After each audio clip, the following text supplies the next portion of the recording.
여러분 안녕하세요. 오늘은 교계사 세 번째 시간을 하겠습니다. 오늘은 왜 우리가 학교에서 국어를 가르치고 배우는지에 대해서 이야기를 해보겠습니다. 그 전에 지난 시간에 완전 학습을 했었죠. 그러면 학습에서 가장 중요한 건 뭐냐? 복습이죠. 복의 뜻은 거듭, 다시란 뜻이죠.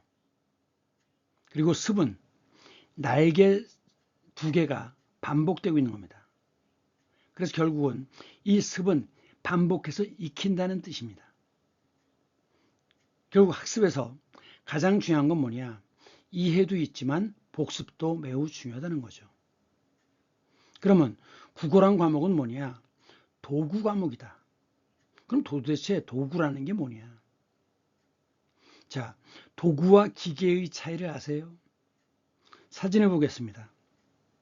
지금 이 할아버지는 팔을 뻗으면 감이 거의 손에 닿아요. 하지만 이 손자는 전혀 닿지 않죠. 결국은 이 아이가 손에 들고 있는 작대기는 할아버지의 긴 팔에, 물론 큰 키도 포함되지만 긴 팔의 역할을 대신해 주는 겁니다. 그러니까 이렇게 대신해 주는 것이 바로 도구예요. 도구. 그러니까 국어라는 과목은 과학, 수학, 영어, 사회 이런 과목을 배우기 위한 도구라는 것입니다. 그거에 비해서 기계라고 하는 것은 굉장히 복잡한 메커니즘을 갖고 있을 때 주로 기어를 통해서 연결되는 이런 복잡한 도구일 때 우리는 기계라고 하지만 이렇게 단지 신체의 연장, 칼이라는 것은 뭔가 사자의 이빨을 대신하는 자르는 기능을 하는 거죠. 그것이 도구입니다. 그러면 국어란 과목은 모든 과목을 다른 과목을 학습하기 위한 수단이기 때문에 국어는 도구 과목이다. 이렇게 얘기를 하는 겁니다. 그러면 국어에서는 도구로서 언어를 사용하는데 그 언어는 결국 뭐냐? 학교에서 배우는 것들은 불행히도 한국은 학교에서 배우는 이 개념들이 전부 다 한자로 되어 있습니다. 한자에서 유래했지만 한글로 표기한 것을 한자어라고 하죠. 그래서 우리나라의 학습들은 대부분 개념을 얼마나 정확히 빨리 이해하느냐, 이것이 핵심입니다. 자, 지난 시간에 했던 내용입니다. 여러분, 완전학습을 위해서 시청 직후에 한 번 더 반복했나요? 잠자기 전에 한 번 더 반복했나요? 토요일에 한 번 더 복습을 했나요? 그럼 마지막 토요일이나 마지막 일요일에 다시 한번 모두 복습했나요? 이 습관이 앞으로 여러분들의 미래를 평생 바꿀 것입니다. 이처럼 반복을 통한 완전 학습이 중요하기에 여러 개의 핵심 중에서도 맞춤법을 다시 한번 반복해야겠습니다. 안이 주는 것이 안이죠. 이 니은이냐 니은히읗이냐, 이 니은히읗은 아니하를 줄임말이라고 그랬어요. 그러면 이것이 니은히읗이냐? 그러면 아니하 먹어? 안 되죠. 아니 먹어죠. 그래서 헷갈리면 원형을 생각하라고 했습니다. 그래서 마지막에 이런 형태는 그 문장의 마지막 단어에서는 쓰여요. 이것은 마지막 단어가 아니라 그 앞에서 쓰입니다. 그래서 안 먹어, 먹지 않아. 그 다음 되어가 줄어서 되가 됐는데 그럼 안 되지. 성이 안인 돼지입니까? 아니죠. 기본형이 되다이기 때문에 거기에 부정이 들어가서 지가 붙어갖고 돼지가 되는 거죠. 그럼 안 되어지가 아니잖아요. 그렇기 때문에 오이가 돼야 되는데, 그럼 안 돼요는 안 되어요. 오이 다음에 어가 세 개가 붙으면 외가 됩니다. 오애가 됩니다. 그럼 안 되지. 자, 안 되어지가 아니라고 그랬죠. 도대체 말이 안 돼요. 니은이냐, 니은이엇이냐. 아니 되어죠. 아니. 그러니까 니은 받침만 들어가야 됩니다. 되어는 되어요가 줄은 거죠. 그렇기 때문에 왜가 돼야 됩니다. 그 다음 많이 틀리는 거. 간다고 해. 고는 인용입니다. 인용. 간다고 말해 라는 뜻이죠. 그러면 간다고 해의 경우는 이 디귿과 애가 합해져서 대가 되는 겁니다. 간다고 해, 간대. 가라고 해, 리을과 애가 합해져 갖고 가래. 지금 집에 가래. 집에 가라고 해죠. 그 다음 먹는데, 이 붙였으면 니은대는 동시동작이라고 그랬죠. 두 가지의 동작이 동시에 일어나는 겁니다. 먹는데 왜 때려? 먹는 동작과 때리는 동작이 같이 일어나는 겁니다. 이걸 써야 되죠. 그런데 이렇게 띄었었다는 얘기는 이건 뭐냐? 단어란 뜻입니다. 단어의 정의가 뭐냐? 독립된 의미를 지닌 것이에요. 따라서 독립된 의미를 지녔으니까 띄었어야 되죠. 그래서 먹는 데라고 하면 먹는 장소, 즉 음식점을 가리키는 겁니다. 그 다음 지난 시간에 빠졌는데 우애냐 오애냐, 이거 많이 틀려요. 자, 이 왜는이란 뜻이에요. 왜, why, 영어의 why. 왜인지죠. 왜인지. 왠지 오늘은 왜인지예요. 그래서 이 의문일 때는 오애가 돼야 됩니다. 그런데 우애가 되는 경우는 뭐냐? 도대체 말이 안 된다는 뜻이에요. 그러니까 웬 말이냐? 웬 놈이냐? 밖에서 도적이 들었어요. 웬 놈이냐? 도대체 말이 안 되는 거죠. 그래서 이때는 우애가 들어간다는 점입니다. 자, 국어는 도구 과목이라고 했습니다.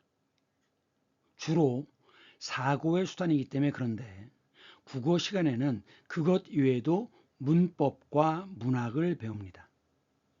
그러면 언어가 사고의 수단이라는 얘기는 뭐냐?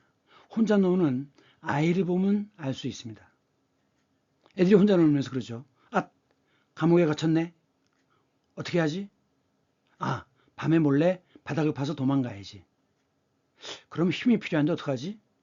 아, 엄마가 준 초콜릿이 있구나. 그걸 먹고 힘내면 되겠다. 이렇게 어떤 문제를 해결해 나가는 방법을 찾는 논리의 전개 방식이 되는 겁니다. 그래서 언어는 사고의 수단이라고 얘기하는 겁니다. 여러분들 친구들과 다툰 경험이 누구한테나 있죠? 말싸움을 하기 전에는 먼저 기분 나쁘다는 결론이 먼저 있는 거예요.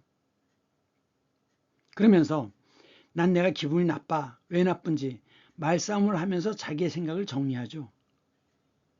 결국 말을 통해서 자기의 논리를 정리하는 경험들을 많이 해봤을 겁니다. 그것이 바로 언어는 사고의 수단이라는 점이에요. 그런데 정확한 논리 전개를 위해서는 제일 먼저 개념이 정확해야 합니다. 개념이 정확해야 됩니다.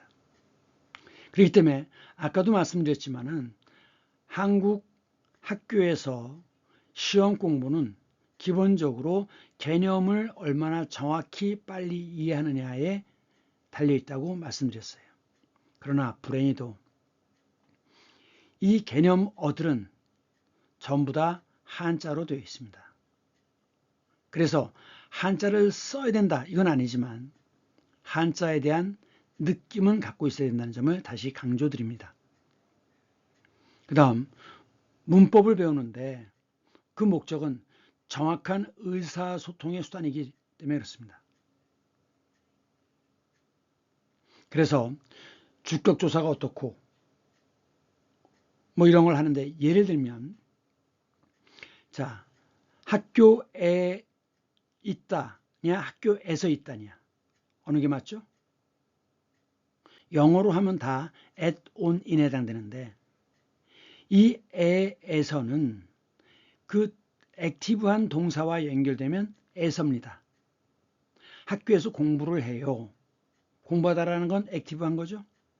그런데 위치만 나타날 때는 우리 학교는 철산동에 있어요. 이렇게. 그때는 에를 씁니다. 그 다음 주어가 사람일 때는 철수가, 순식이 이렇게 얘기하지만 그 주어가 물건일 때, 물체일 때는 이나 가 대신에 에서를 써야 됩니다. 학교에서 우리더러 무엇을 준비하라고 했어요. 이렇게. 학교 가죠. 그러나 주어가 무생물일 때는 이 가를 쓰지 않고 에서를 쓰는 것이 맞는 겁니다. 결국 문법을 배우는 이유는 정확한 의사소통 때문이에요. 그래서 이 개념들이 애매모호해서는 안 됩니다. 자, 애매와 모호가 뭐냐? 이것도 애매모호하죠? 이런 개념어들을 정확히 이해해야 한다는 거예요. 예를 들면, 자, 박쥐는 날아다니니까 새? 근데 새끼를 낳네. 포유류? 그럼 박쥐는 새에 속합니까? 포유류에 속합니까? 그러니까 애매하다는 건 뭐냐? 집합 A와 집합 B가 있을 때 이 노란색은 집합 A에 속한다라고도 볼 수 있고 집합 B에 속한다고 볼 수도 있죠. 이렇게 양쪽의 속성을 갖고 있는, 양쪽 모두에게 속할 때 애매하다라고 얘기하는 겁니다. 애매하다. 모호는 뭐냐? 모호는 이거예요. 자, 지금 어떤 점이 하나 있을 때 이 점은 1에 속합니까? 2에 속합니까? 3에 속합니까? 4에 속합니까? 5에 속합니까? 이 점은 1에도 속하고 2에도 속하고 3에도 속하고 4에도 속하죠? 그러니까 모호라는 건 뭐냐? 범위를 제한할 수 없을 때. 범위를 제한할 수 없을 때 모호하다라고 얘기하는 겁니다. 그 다음 문학에서 항상 여러분들이 헷갈리는 거, 비유와 상징의 차이를 아느냐. 비유는 이렇게 A와 B 공통점, 유사점이 있죠. 이 두 개가 연결될 때 비유라고 하죠. 예를 들면 이 돼지 같은 놈아. 자, 돼지의 속성이 뭡니까? 못생겼다, 많이 먹는다, 뭐 이렇게 욕심이 많다 이런 거죠. 근데 너도 예를 들면 그 돼지가 갖고 있는 속성과 내가 갖고 있는 속성 중에 어떤 일치하는 부분이 있어요. 공통점이. 그래서 돼지라고 비유가 되는 겁니다. 그런데 비둘기는 평화의 상징이죠. 비둘기가 평화와 공통점이나 유사점이 있습니까? 없습니다. 실제로 떼를 이루고 있는 비둘기들을 보면 몸집이 큰 놈들이 먹이가 많은데도 옆에 다른 그 몸집이 작은 비둘기들을 다 쫓아내요. 탐욕이죠, 실제로는. 그런데도 노아의 방주에서 비둘기를 띄웠더니 올리브 가지를 물고 돌아왔다. 그래서 땅이 곧 나타나겠구나. 그래서 평화와 안식을 주었다라고 하는 성경 구절에서부터 서양에서는 비둘기가 평화의 상징이 되었죠. 즉 비둘기와 평화 또는 안식과는 공통점, 유사점이 없는데도 연결된 겁니다. 이것이 상징입니다. 그러면 우리가 문학은 왜 배우느냐? 자, 최승호의 인식의 힘이라는 시를 한번 보겠습니다. 인식의 힘, 최승호. 절망한 자들은 대담해지는 법이다. 니체. 도마뱀의 짧은 다리가 날개 돋친 도마뱀을 태어나게 한다. 이 시는 제목이 인식의 힘입니다. 그리고 부제가 딸려온 제목 이거예요. 즉 니체의 말을 그 구절을 끌어다가 부제로 쓴 거죠. 그럼 실제로 이 시는 단 두 줄로 되어 있는 시입니다. 그러면 도마뱀이 무슨 얘기인데, 자 여기 보시면 도마뱀인데 어떤 도마뱀은 이 앞다리와 여기 뒷다리죠. 뒷다리 사이, 앞다리와 뒷다리 사이에 갈비뼈가 돌연변을 일으켜가지고 갈비뼈가 이런 막으로 형성됩니다. 막으로. 지금 이것은 날 도마뱀이 하늘을 나는 모습인데 그런 경우 많아요. 뱀이 도마뱀을 잡아먹으려고 나무를 기어 올라갑니다. 그럼 이제 도마뱀이 점점 더 높은 데로 옮겨가겠죠. 그래도 뱀은 쫓아가요. 그래서 결국은 도마뱀이 그 가장 가늘한 꼭대기 끝 가지에 앉아 있는데 그래도 뱀은 자기 몸이 그 가느다란 가지 때문에 휘청휘청하면서도 그 도마뱀을 잡아먹기 위해서 기어갑니다. 그러면 날 도마뱀은 하늘을 날아서 다른 나무로 옮겨갑니다. 아니, 도마뱀이 하늘을 날다니. 날개 돋친 도마뱀을 태어나게 했다고 그랬죠. 자, 다시 한번 보겠습니다. 무슨 뜻일까? 도대체 이 시의 의미가 뭘까? 이 시는 무엇을 말하기 위해서? 결국 무엇을 말하기 위해서라는 건 주제죠. 무엇을 말하기 위해서 이 시를 썼을까? 생각하면서 들어보시기 바랍니다. 인식의 힘, 최승호. 절망한 자들은 대담해지는 법이다. 니체. 도마뱀의 짧은 다리가 날개 돋친 도마뱀을 태어나게 한다. 시라고 하는 것은 자신의 깨달음을 짧은 운문, 노랫말이죠. 운문 형태로 표현한 것입니다. 여러분들이 이 시의 내용을 이해하기 어렵다면 우선 그런 경험이 부족하기 때문입니다. 날다람쥐, 날도마뱀, 이 앞다리와 뒷다리 사이의 날개는 갈비뼈가 변형된 것인데 우리가 주변에서 도마뱀, 날다람쥐의 나는 모습을 흔하게 보았다면 우린 저게 뭐지? 라고 생각해 볼 기회가 있었을 것입니다. 우리는 그런 기회가 별로 없었겠죠. 자, 다소 생소하지만 이 시의 뜻을 한번 생각해 봅시다. 이 시에 주어진 상황은 도마뱀의 짧은 다리가 나타내는 절망적인 상태입니다. 도마뱀의 짧은 다리는 절망적인 상태입니다. 그런데 그 짧은 다리는 자신의 잘못이 아닐 뿐더러 누구의 책임인지도 명확하지 않습니다. 자연의 자연스러운 결과일 뿐입니다. 그러나 포획자에게 몰리는, 즉 뱀에게 몰리는 거죠. 이러한 절망적인 상태가 니체의 말, 절망한 자들은 대담해지는 법이다. 그것을 가운데 두고 도마뱀에게 날개를 돋게 한다는 것입니다. 그러니까 자연 현상에서 돌연변이라는 것이 생기죠. 그러면 그 돌연변이 왜 생겼을까? 어떤 그 상황을 극복해야 되는 어떤 절망적인 상태에서 어떤 개체에는 돌연변이가 생길 수도 있다는 겁니다. 문제는 그런 돌연변이는 보통 200년이 지나야 가능하다라고 해요. 200만 년이 지나야. 200만 년입니다.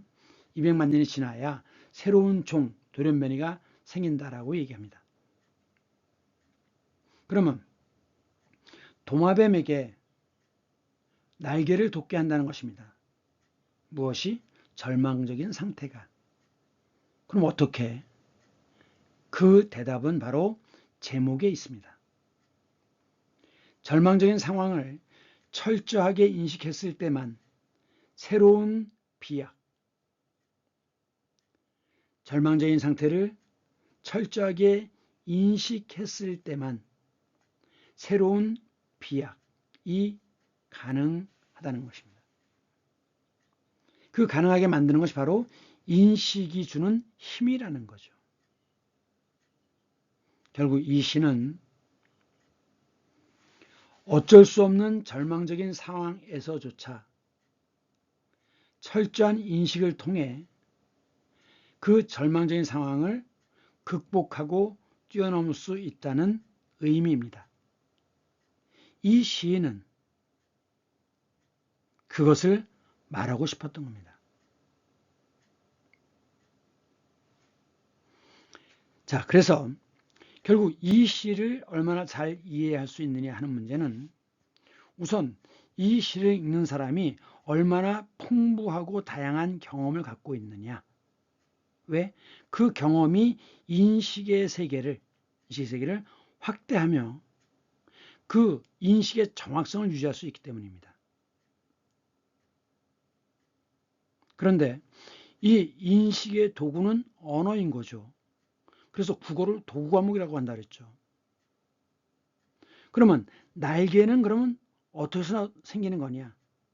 결국은 절망적인 상황에 대한 인식, 그 인식은 어디에서부터 오는 겁니까?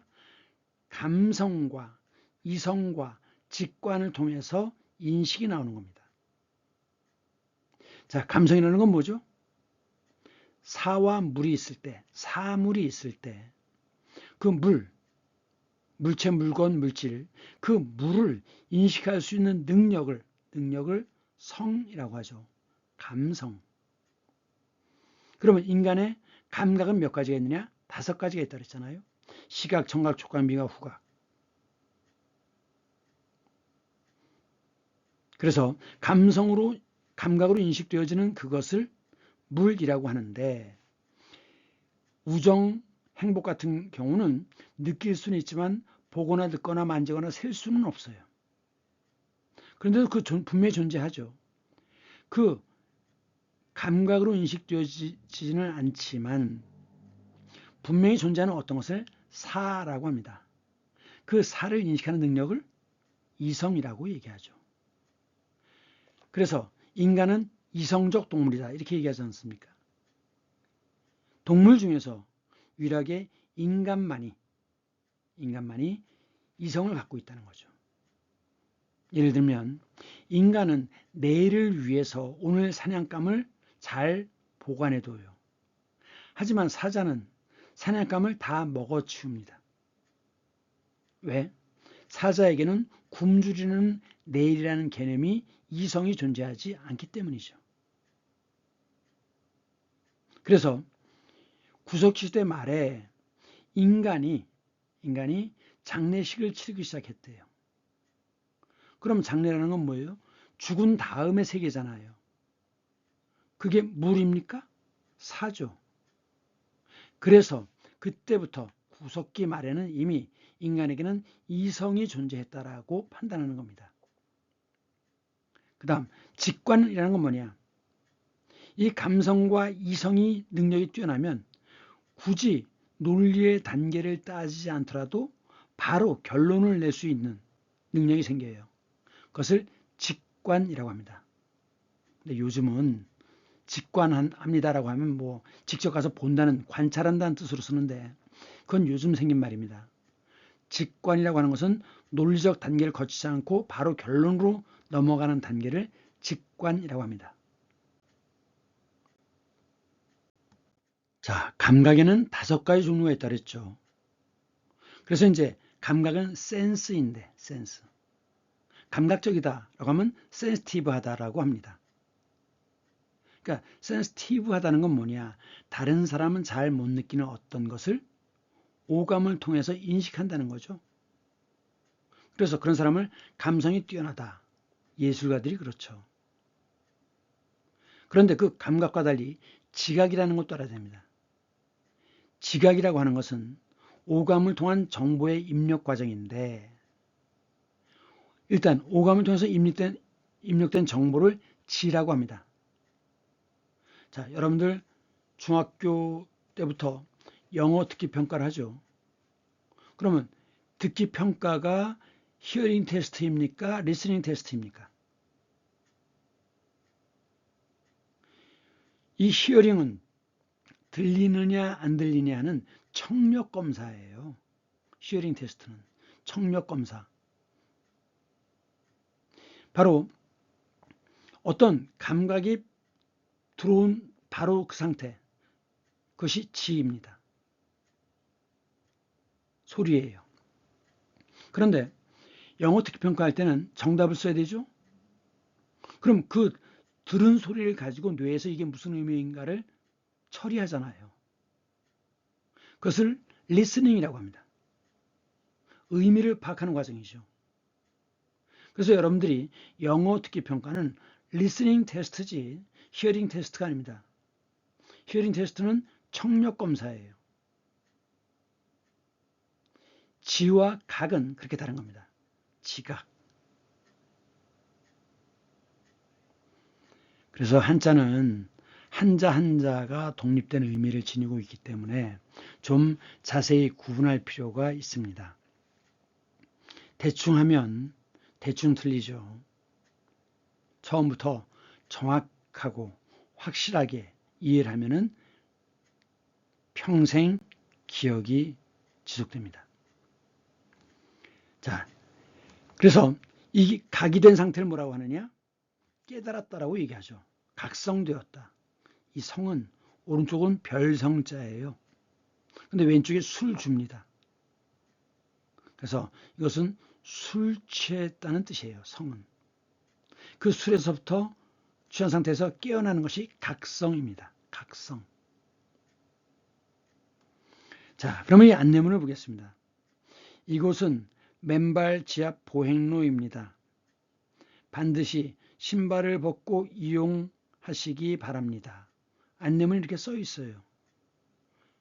제가 가끔 운동하러 가는 곳인데 저는 맨발을 벗고서 여기를 왔다 갔다 하는데 어떤 인간들은 신발 신고 그냥 이 위를 쓱 지나갑니다.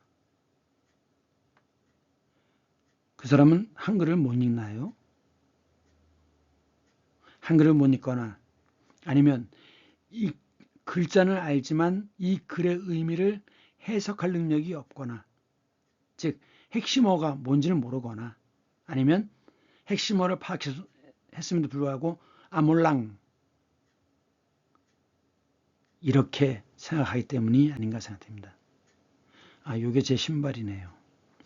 네. 자, 그럼 이 문장에서 핵심어는 뭐냐? 왜 물음표를 집어넣냐면 어라고 하면 단어입니다. 지금 신발을 벗고는 3개의 단어로 되어 있어요. 명사, 조사, 동사. 그러니까 핵심 구절이 뭐냐는 뭡니까? 신발을 벗고죠. 그러면 결국은 이 안내문을 읽고서 인식하는 과정이 있지 않습니까? 자, 이 인자는 이게 칼도자예요. 근데 어디야? 여기야. 그래서 이건 칼날 인자입니다. 밑에 마음 심이 들어갔죠. 심장에다 칼을 괴놓았어요. 그럼 어떻게? 괴롭죠. 그래서 인내의 고통이라고 할 때 쓰는 것. 근데 왼쪽에 말씀문이 들어갔어요. 언어를 통해서 이해하는 거죠. 그래서 알인자입니다. 그래서 인식이라고 하는 건 뭐냐? 대상을 이해하고 해석하는 기본적 과정이 인식이에요. 그러면 이런 안내문을 읽으면 어떻게 되느냐? 중요 정보를 골라내고 조직하고 해석하며, 이렇게 짧은 문장인데 여러분들 국어시험 보죠? 국어시험에서 주제, 핵심어, 뭐 이런 것들에 대한 문제를 보게 되잖아요. 그러니까 결국은 굉장히 많은 낱말들이 있는데 다 정보가 있지 않습니까? 낱말의 뜻. 그 중에서 중요 정보를 골라내야 되죠.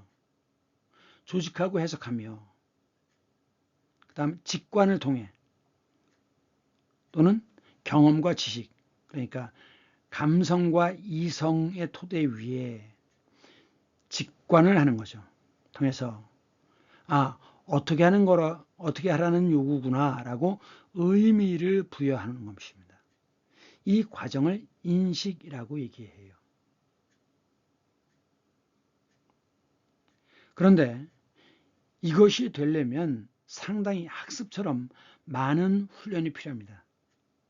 그렇기 때문에 우리는 주로 학교에서 읽기를 많이 하고 있지만 사실은 말하기와 듣기와 쓰기도 같이 해야 이런 인식에 관한 종합적 능력이 향상돼요. 읽기만 하다 보니까 머리는 이해하는데 몸은 못 따라가는 거죠. 상호작용이 돼야 합니다. 그래서 이것이 가능하려면 한 반에 학생 수가 16명을 넘으면 안 된다 이렇게 얘기를 합니다. 고등학교의 경우는 12명을 넘으면 안 된다 이렇게 얘기하고, 하지만 우리는 아직도 하나급의 학생 수가 너무나 많죠. 지난 시간에 했지만 개념을 먼저 보겠습니다. 개념은 다 한자어로 되어 있는데 이 한자어가 왜 중요하냐? 이 동아시아는 한자 문화권입니다. 중국, 일본, 한국, 베트남. 자, 예를 들어 볼까요? 새신자고 아침 조자입니다. 새아침?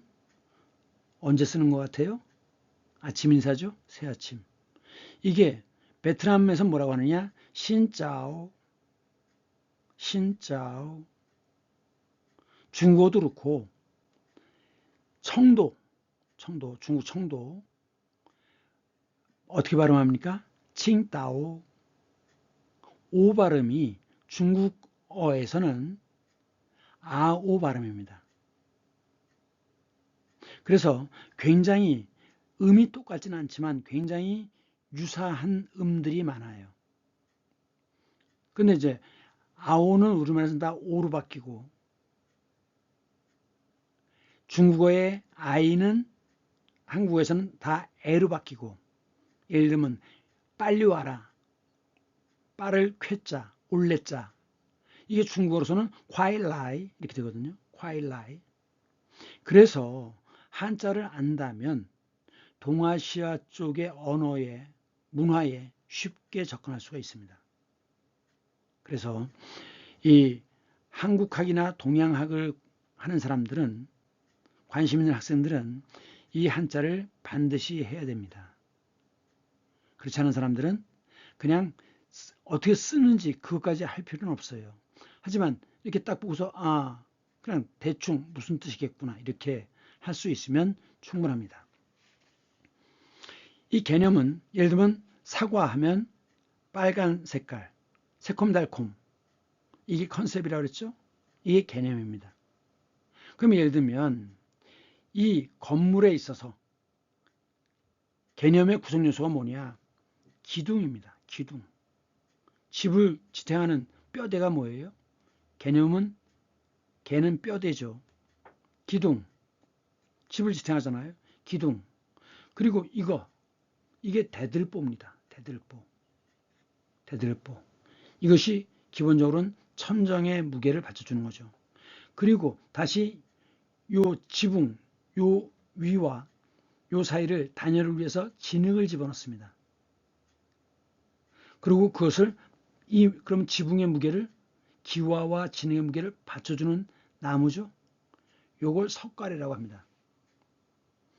그러니까 이 옛날 건물에서 이 기둥, 대들보, 석가래가 기본 개념이라고 얘기할 수 있는 거예요.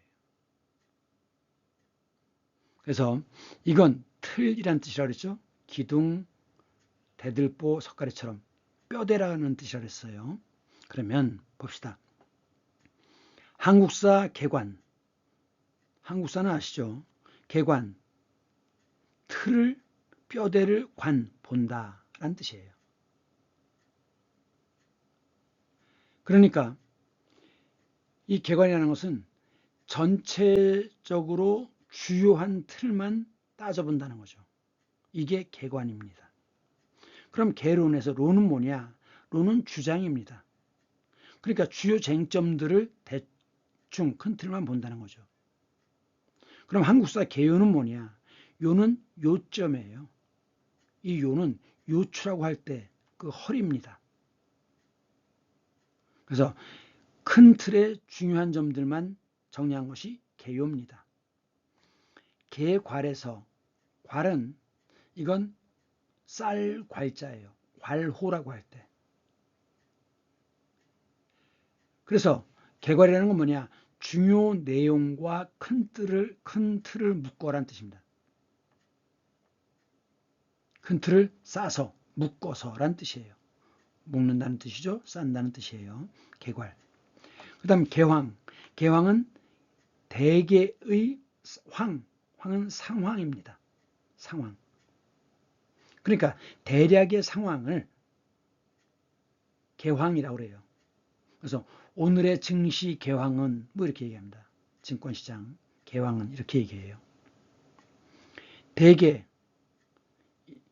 큰 틀만 모아서 대개 사람들은 물론 예외도 있지만 대부분은 그런 뜻이죠.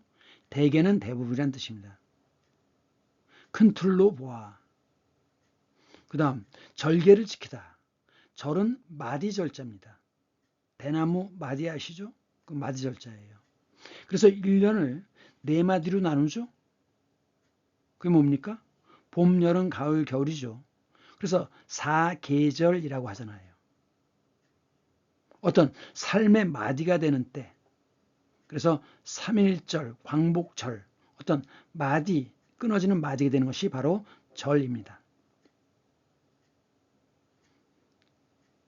개는 틀입니다. 여기서는 줄기가 되는 거죠. 줄기. 그래서 마디와 줄기, 즉 대나무의 마디와 줄기가 얼마나 단단합니까? 그래서 신념을 굽히지 않고 굳게 지키는 것, 이것이 절개입니다. 그래서 보통 절개하면 매란국죽 얘기하죠. 매란국죽. 어쨌든 이렇게 설명하는 이유는 한자를 좀 알아야 낱말의 섬세한 차이를 이해 가능하다는 겁니다. 그래서 한자를 쓰려고 하지 말아라. 다만 익숙해져라 하는 걸 꼭 강조합니다. 자, 많은 한자어 중에 학습에 꼭 필요한 것을 필수어라고 합니다. 필은 반드시란 뜻이에요. 반드시입니다. 꼭. 이거와는 다르죠. 이건 반듯하다란 뜻이에요. 모자를 반드시 써라. 똑바로 쓰라는 거죠. 이건 꼭이란 뜻이고. 필은, 자, 이것은 마음심이죠. 여기에 삐침이 들어갔어요. 그래가지고 마음에 다시 삐침이 들어가면 하나 더 있다는 뜻입니다. 그래서 마음에 마음을 더하면 꼭 있어야 되는 그런 뜻이에요. 수는, 자, 이건 지금 사람이 이렇게 엎드린 모습이죠. 그럼 제일 앞에 튀어나오는 게 뭡니까? 머리죠. 그래서 이 머리와 팔과 다리. 그래서 이것이 머리와 관련된 겁니다. 왼쪽에 있는 건 말갈기예요. 터럭 삼자입니다. 말갈기. 그래서 이것은 수는 모름지기 숫자예요. 반드시입니다. 어는 단어. 나는 앞으로 그 한자의 한 개 한 개의 뜻을 가능하면 밝힐 겁니다. 왜냐하면 한자는 표의 문자이기 때문에 하나하나의 뜻을 갖고 있어서 굉장히 언어의 생성력이 뛰어납니다. 그리고 말의 섬세한 차이를 잘 드러내요. 그렇기 때문에 단어를 통으로 외우는 것보다는 글자 하나하나의 의미를 따져보는 게 중요하다고 생각합니다. 그러면 보겠어요. 수염 우리가 얘기하는데, 자, 수염 우리나라 말인 줄 알았죠? 한자입니다. 자, 반드시 숫자죠? 요거예요. 근데 이게 들어가면 다 사람 몸에서 나는 털입니다. 자, 사람 몸에서 나는 털이에요. 그래서 이 수는 뭐냐? 이건 수염이고, 수염, 코 밑에 있는 거 수염이고, 이 염은 뭐냐? 밑에, 이 아래 이겁니다. 그래서 여기서부터 쭉 이렇게 내려오는 털, 구렛나루라고 얘기하죠. 그래서 이 수라고 하는 것은 코 밑털을 얘기하고, 염이라고 하는 것은 구렛나루를 얘기합니다. 자, 이 영화 포스터 제목이 관운장이죠. 관운장은 미염공이라고 부릅니다. 이 구렛나루가 밑으로 내려오는 콧수염 말고 이 턱수염, 구렛나루와 턱수염이 매우 길고 아름답다고 그래요. 그래서 아름다운 밑자를 써서 미염공이라고 관우를 불렀습니다. 그래서 원래 관우는 중국에서 전쟁의 신이었는데, 지금은 관우가 이 동남아시아 중국에서는 다 장사의 신으로 바뀌었습니다. 돈 많이 벌게 해달라고. 왜 그렇게 바뀌었는지는 모르겠습니다. 그 다음 어가 있고 언이 있어요. 언과 언은 다릅니다. 언어라고 우리가 보통 얘기하지만 언은 글이고 언은 말이에요. 그래서 한국어라고 하면 어가 말이니까 한국말이잖아요. 그런데 한국언? 한국말 아니죠. 한국언이란 말은 안 쓰죠. 글이니까. 그럼 이 언은 언제 쓰는 거냐? 자, 언은 말하는 입장에서 얘기하는 겁니다. 말하는 입장이에요. 내가 국회에서 뭐뭐라고 발언하였다. 말하는 입장이죠. 직언하다. 직언이라는 건 뭐냐면 눈치 보지 않고 직접 대놓고 말하는 것이 직언입니다. 그 다음 내가 식언을 하였다. 식은 먹을 식자죠. 그럼 말을 먹었다는 게 뭐예요? 약속을 못 지켰다는 겁니다. 그 참 돼지 같은 놈이라고 얘기해도 과언이 아니지. 과는 지날 과자예요. 즉 과언이라는 것은 지나친 말이죠. 그래서 이미 지나가 버린 것, 과거라고 얘기하죠. 지금 존재하는 것, 여기에 존재하는 것, 현재죠. 미래는 뭡니까? 레는 올 레자예요. 아직 오지 않은 것이죠. 미는 부정사로 쓰입니다. 아직 오지 않은 것. 그래서 미래가 됩니다. 앞으로는 매 시간 끝부분에 핵심 개념어들을 정리하겠습니다. 여러분들이 복습을 하고 나서 정말 내가 이 부분들을 잘 설명할 수 있는지를 따져보는 기준으로 삼기 바랍니다. 이 교과서 개념어 사전에서는 어차피 그 개념어 필수어 때문에 한자를 많이 다룰 수밖에 없습니다. 그래서 이 한자에 대한 여러분들의 스트레스가 매우 심할 거라고 생각하기 때문에, 그래서 한자를 쉽게 접근할 수 있는 방법, 즉 한자가 만들어진 6가지 원리에 대해서 다음 시간에 설명하겠습니다. 여러분들에게 큰 도움이 될 거라고 생각합니다. 자, 그럼 오늘은 여기까지 하겠습니다. 고생 많으셨습니다. 다음 주에 다시 만나요. 안녕.